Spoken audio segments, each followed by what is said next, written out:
Jadę na stację autobusową, bo chcę kupić bilet na jutro i może już nie będzie, także troszeczkę się zestresowałem. Terminal autobusowy, słuchajcie, znajduje się po przeciwnej stronie jak lotnisko. Okej, thank you. Do Avia Booking muszę iść i kupić bilet. Tutaj jest trochę gruba akcja, bo patrzyłem w internecie, podobno można zabukować i się okazało, że nie ma na następne parę dni, więc przyjechałem bezpośrednio tutaj. I wanna buy the ticket to go to Wat Patampua. Powiem wam tak, było trochę nerwówki, nie powiem, bo w internecie w ogóle nie było biletów, ale przyjechałem i okazuje się, że mogę kupić. Jadę, słuchajcie, jutro do klasztoru. I właśnie pani mi tutaj bilet sprzedaje. นี่นะคะ tomorrow 2:30 เชียงใหม่ go to แม่ฮ่องสอนนะคะ you stop in วัดป่าถ้ำบัว To jest, słuchajcie, Tajlandia, podróż zawsze z przygodami. Kupiłem bilet na 14:30, mówię spoko, wyśpię się, pojadę sobie. Pani mówi, proszę zadzwonić jeszcze do tego klasztoru, czy pana przyjmą. Ja mówię, no dobra, ale co może pójść źle? Dzwonię do klasztoru. Klasztor mi mówi, no nie, no do 14, do 16 albo na następny dzień. A tam jest taka wiocha, że nie wiadomo, czy tam w ogóle jest gdzie zanocować. Więc byłbym tak naprawdę o 8:30, bo podróż trwa 5 godzin. Po środku niczego. Ona mówi, że tam nie ma światła, jest las i w ogóle w ten. Kombinowałem, że pojadę do miasta Pai, a potem z miasta Pai wezmę minibus. Autobus 7:30 do miasta Pai, a potem z miasta Pai prawdopodobnie około 12 mi się uda tam dojechać, więc przed 16 i będę mógł się tam zalogować i wszystko normalnie zrobić. Thank you. Wymagane są testy na COVID w klasztorze, więc muszę kupić sobie 2 testy na COVID, które tam zrobię. Znaczy 2 sobie kupiłem, bo jeden sobie zrobię wcześniej, a drugi sobie zrobię na miejscu. No to... Tak wygląda dworzec autobusowy w Chiang Mai. Tutaj kupuje się bilety wewnątrz.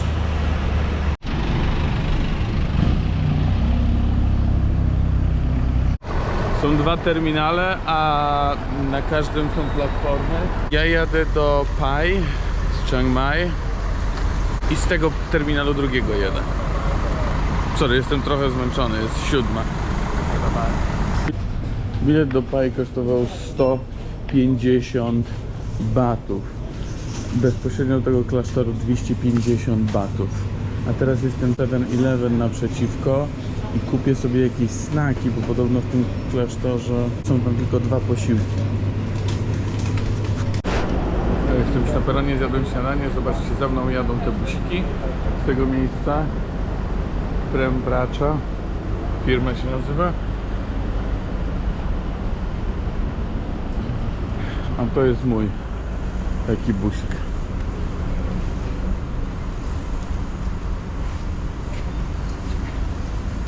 No i będzie ciężko. Are you on that one? Huh? Are you on this one? Yeah, 14. Ciężki klimat w takich busach, ale damy radę. Pieski sobie spacerują. Tajski piesek. ใกล้ๆนะ Yeah, This one. this is there.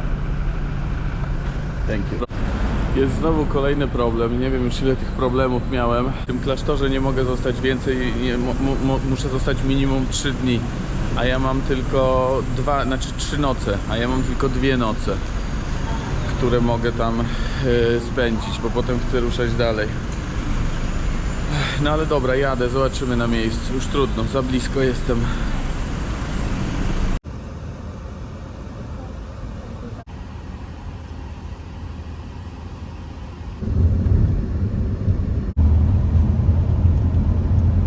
Zatrzymaliśmy się na przystanku. Autobus stanął tutaj. Toaleta 3 baty. Takich rzeczy można tutaj kupić. Makarony. Nie wiem, suszone rzeczy. Owoce. No i można zjeść. Przystanek 10 minut.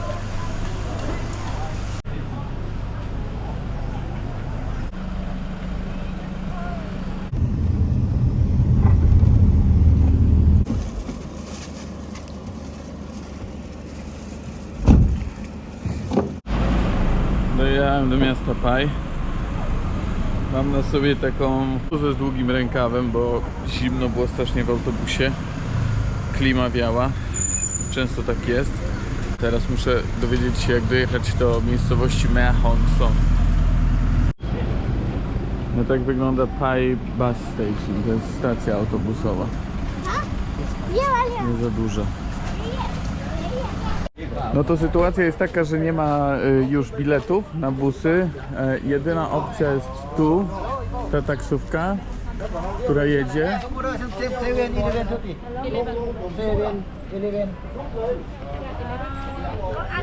Wygląda to tak, 120 batów. How are you? Hello. Are you coming? Yes.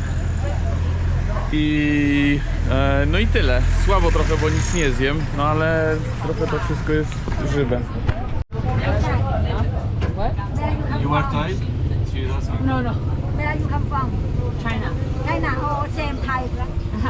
Cambodia, same Thai. Zobaczcie, co tu się dzieje.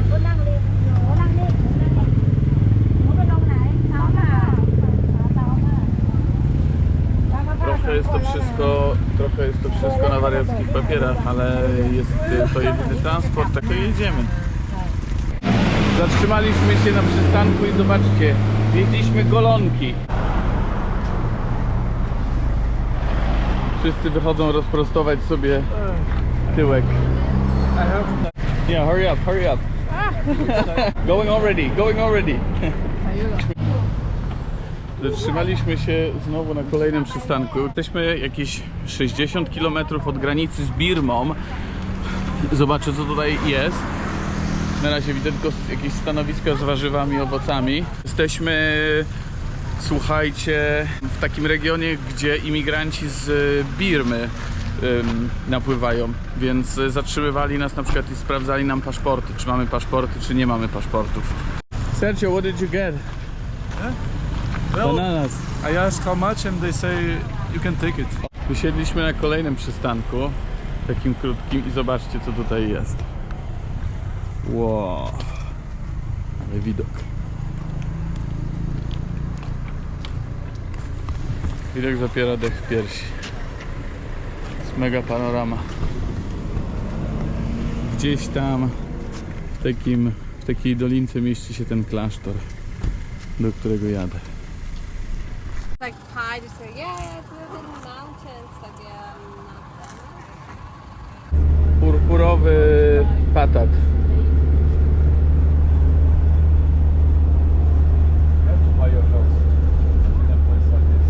Smażony. Yeah, it's like my. Znaczy grillowany. It's like to have my own retreat center. Dobry, słodki, ale suchy strasznie.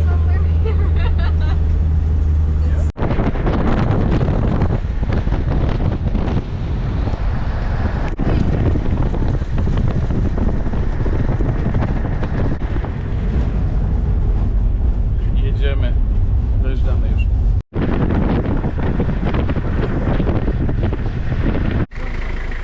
Jesteśmy.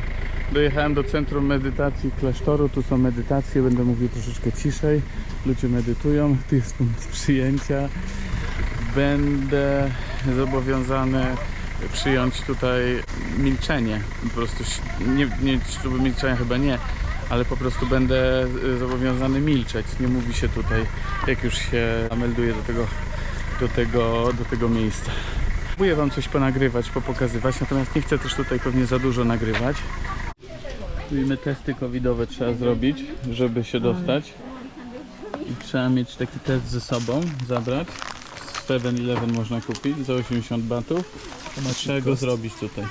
80 bahts in 7-Eleven. 80 bucks.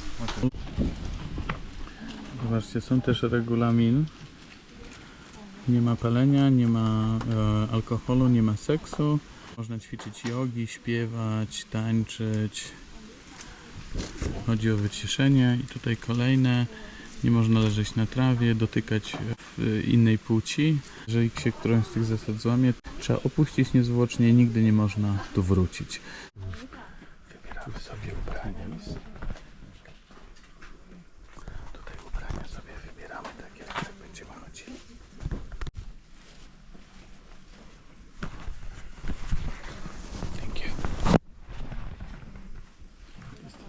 miejsce, poduszkę, prześcieradło do spania i teraz idziemy do domu. Przyszliśmy do domku, zobaczcie jakie mam łóżko, takie twarde, zaraz sobie będę słał. Tutaj Sergio śpi, a tutaj Maciek z Polski, podróżujący po Tajlandii. No i tak to wygląda, słuchajcie, kurczę, powiem szczerze, że fajnie w sumie.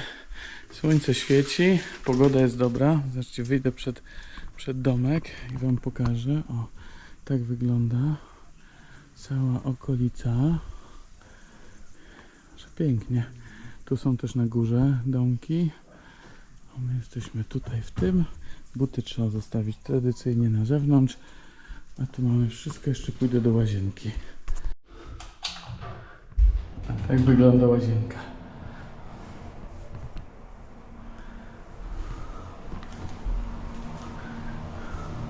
W sumie lepsza niż w hotelu, w którym byłem w Chiang Mai.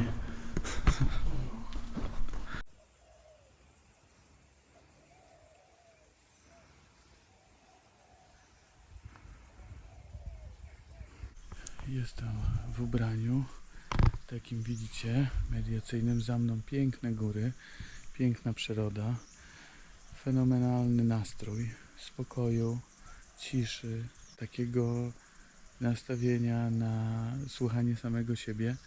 Fajna sprawa. Ja tu niestety zostanę tak zwane 3 dni, ale tak naprawdę to są 2 noce. Dzisiaj jest już godzina 16 przed 16, więc będziemy dzisiaj tylko robili jakieś tam obowiązki takie.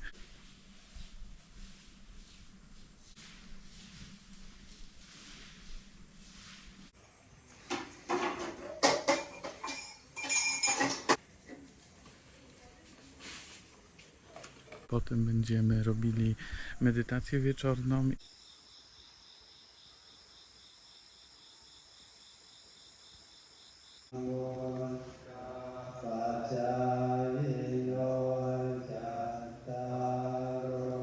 Są tutaj 2 posiłki, które są, to jest śniadanie i obiad, nie ma kolacji, trzeba sobie przynieść coś ze sobą. Całość pobytu w tym miejscu jest za darmo, nie ma jako takich opłat. To miejsce do spania, te tutaj domki, które widzicie, tutaj na przykład jeden, wszystko to utrzymuje się z dotacji, nie ma dotacji rządowych, tylko z prywatnych, z datków tak zwanych, więc zachęcane są datki, które w kopercie, żeby nikt nie widział, można po prostu dać na końcu swojego pobytu, żeby tą świątynię wspomóc. Ten plan, który tutaj jest, zaczyna się o 5 rano, medytacja, potem to się ciągnie do 20:30, o 18 jest słowo od mnicha. Tutaj wyglądają dni. Maksymalnie, jeżeli chcecie przyjechać, to można przyjechać na 10 dni. Więcej nie można. Ja teraz mogę tutaj sobie nagrywać, chociaż muszę mówić cicho. Okazało się, że te śluby ciszy są opcjonalne, nie muszę ich przyjmować. Mogę, ale nie muszę. Natomiast no, wszystko jest w takim błogim, cichym klimacie utrzymane. Dnie płyną na takim właśnie rozmyślaniu i wyciszaniu swojego organizmu, wsłuchiwaniu się w swoje myśli wewnętrzne. Widzicie, słońce świeci, te góry są wspaniałe. Tutaj ktoś tutaj z książeczką sobie siedzi, rozmyśla. Tu są takie domki, w których też można pomedytować. Pierwszy raz w czymś takim uczestniczę. To, co teraz chciałbym zrobić, to spróbuję się jeszcze chwilkę tutaj przejść. Pokażę wam parę nagrań z okolicy. Myślę, że będzie bardziej ciekawe, jak przyjedziecie tutaj do takiego miejsca i sami odbędziecie tę podróż, a potem powiem wam, jakie są moje odczucia, bo chciałbym spróbować naprawdę przemilczeć ten czas i jakoś tam wewnętrznie go po prostu sobie przepracować, wyciszyć się i skorzystać z tego czasu, który tutaj mam.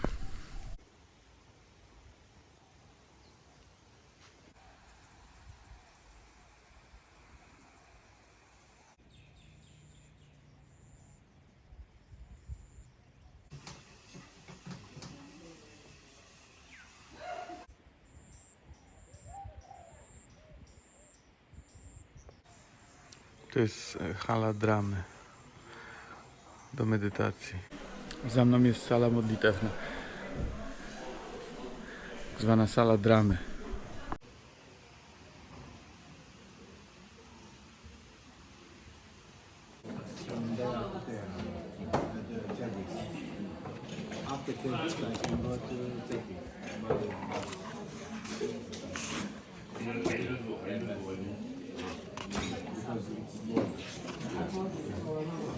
It's a very old culture. Since 2000 years, Iranian person are living there. ที่ดิวบนพื้นฐานของตัว awareness ตัว You got the novel already. Begin to next step.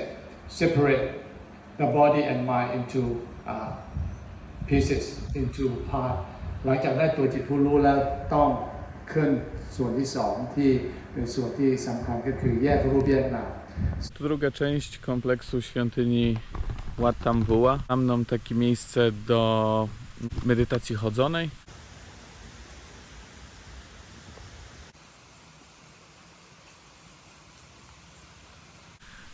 Zobaczcie, tutaj z tej strony jest główna część, jest jadalnia, jest główna sala dramy. Tam też mieszkam. Jest taki mostek, można przejść, a tutaj chodzimy po tych chodnikach i dookoła. Tu jest takie jeziorko pod tą piękną górą. Chodzimy i robimy medytacje chodzone.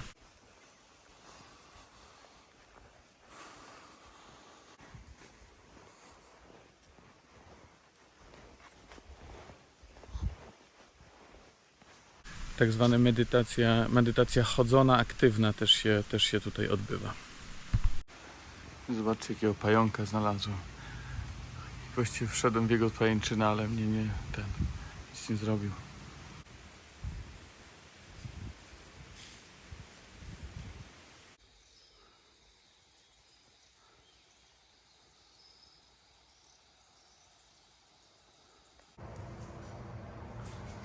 But it wasn't there. You saw there, maybe, like me. It's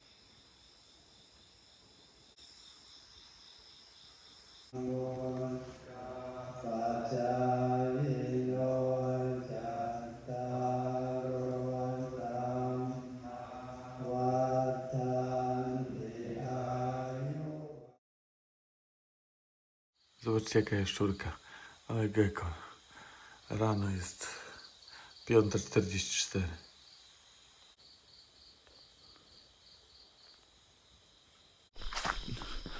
Godzina 6, pobudka była o 5:30. Opuszczam klasztor z rana i idę na autobus. Jak oceniam tak na szybko, wczoraj nie chciałem nagrywać, nie chciałem mieć żadnych opinii. Chciałem spędzić cały dzień od rana do wieczora. Dzisiaj chciałem wam powiedzieć, jaka jest moja opinia. Czy warto tutaj przyjechać? Moim zdaniem warto. Wczoraj był bardzo fajny dzień, bardzo dużo mediacji. Jeżeli spędzicie tutaj więcej niż jeden dzień, no to tych mediacji będzie jeszcze więcej. Moim zdaniem zdecydowanie warto tu przyjechać, warto przećwiczyć te koncepcji mediacji buddyjskiej. Są dosyć dobrze wytłumaczone, nawet bardzo dobrze powiedziałbym po angielsku. Jest książka do tego, można po prostu się w to wgłębić i zobaczyć na czym to polega.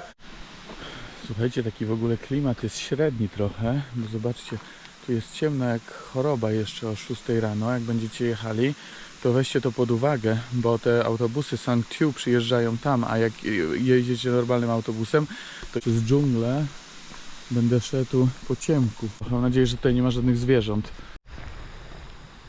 Jak wychodzicie, to tutaj jest przystanek autobusowy.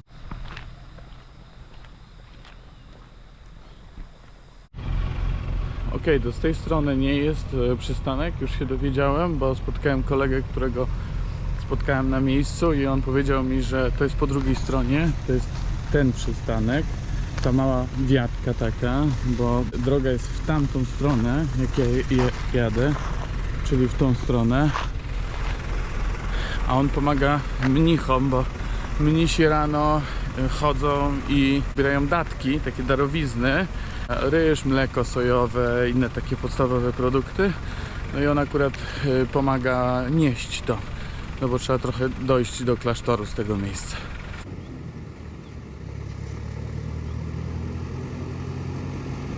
Jak tutaj dojechać? Więc jedziecie najpierw do Chiang Mai, potem możecie z Chiang Mai, w firmie, która się nazywa Preampcha, wykupić autobus. A Hua Song to jest miejscowość, w której właściwie mieści się ten klasztor.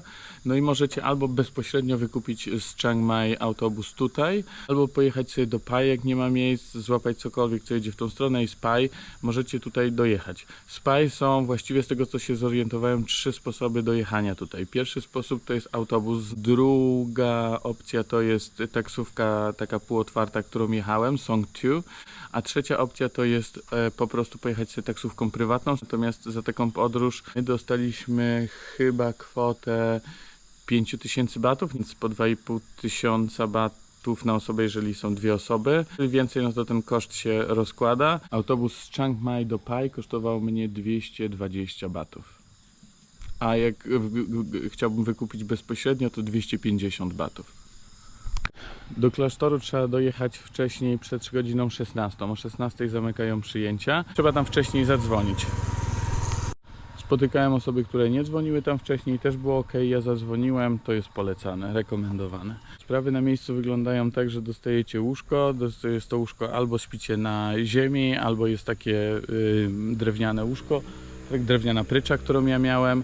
Dostajecie 2 koce, dostajecie taką matę, by na twardym samym nie spać, i dostajecie 2 posiłki. Jest to śniadanie i obiad.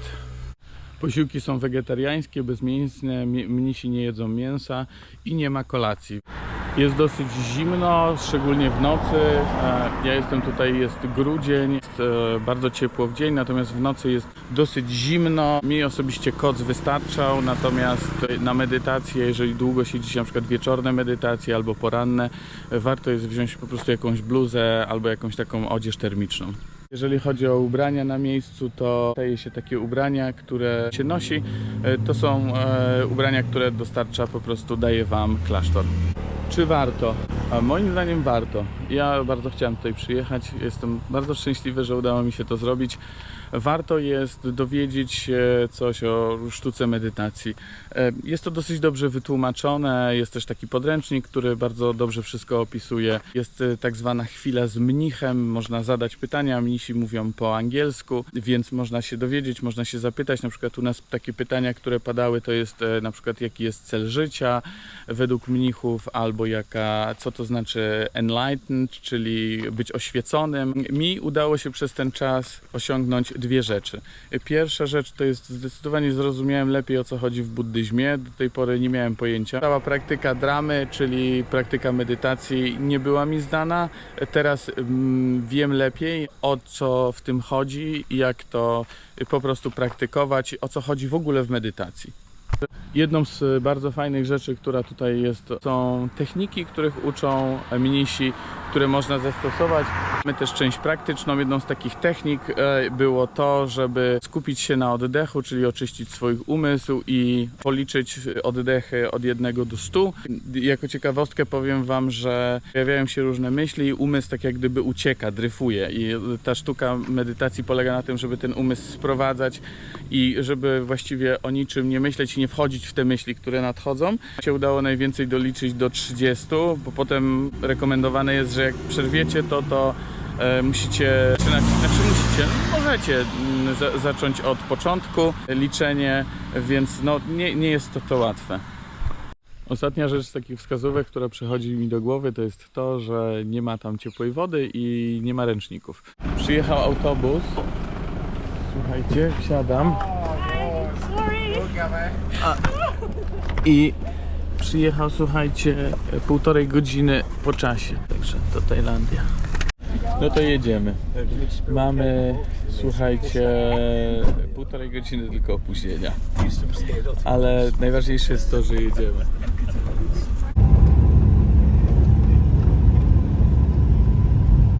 Przyjechałem do Chiang Mai, udało się.